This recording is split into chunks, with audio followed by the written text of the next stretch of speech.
केपी ओली बिनाको एमाले, त्यसो भए 10-15 वर्ष पर्खिनुहोस् न त, के भयो? केपी ओली बिनाको एमाले भेटिहालिन्छ नि। केपी ओली सधैँ नाच्ने होइन के अरे? 10-15 वर्ष पर्खिनुहोस् न, धैर्यता छ।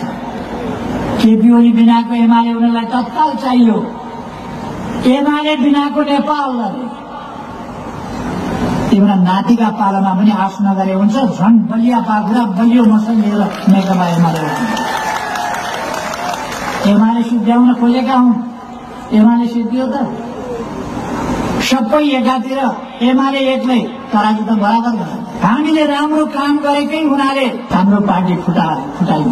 हाम्रो पार्टी किन फुटाए? हामीले राम्रो काम गरेको हुनाले, हामीले सही ढंगले नीति निर्माण गरेको हुनाले, सही ढंगले विकासको अग्रगमनको नेतृत्व गरेको हुनाले, त्यसै कारण हाम्रो पार्टी फुटाइयो। पार्टी भित्र कचङ्ग मचाइयो, त्यहाँ आगो झोसियो र केही महत्वाकांक्षी, कुण्ठाग्रस्त र स्वार्थ प्रेरित तथाकथित नेताहरूले उलामालामा अर्काको उलामालामा लागेर घरमा आगो लगाएर खरानीको व्यापार गर्छु भन्ने बुद्धि लिए।